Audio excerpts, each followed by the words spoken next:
Imagine. I want everybody in this room to take a second and imagine. Imagine the scariest thing that you can drum up in your head. Maybe you were badly injured or got in trouble for something serious. Or maybe you slammed the door in your parents' house. For me and my family, that terrifying thing was an earthquake. For those of you that don't know or remember, in 2011 in Haiti, there was an earthquake that shook the world. I would have been about 2 at the time, so this is less my story than my mother's, but my point still stands.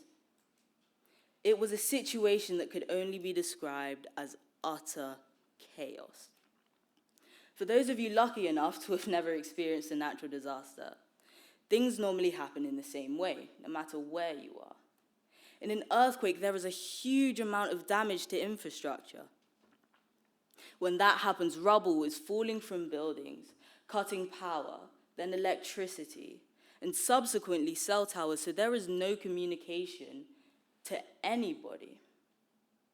$8.5 billion worth of damage, 100 to 316,000 casualties.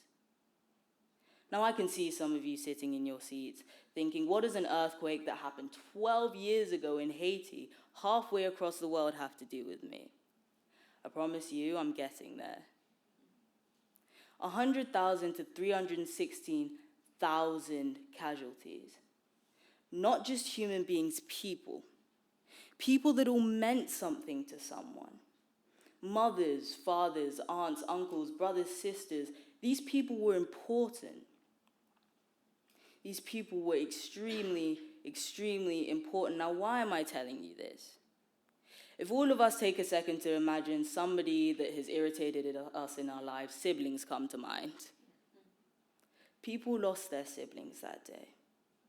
And if you ask anybody, people who have lost important and loved ones in their lives, the answer is always the same. Everybody wishes they could get that time back. Now, the title of my speech is Time is Precious, which in itself is entirely true, but it's how we choose to spend that time with the people in our lives that counts. So when you go home and a sibling inevitably irritates you, I want you to take a second to think about what could be happening. Think about what I've said tonight if you can, and try not to hold a grudge. Thank you.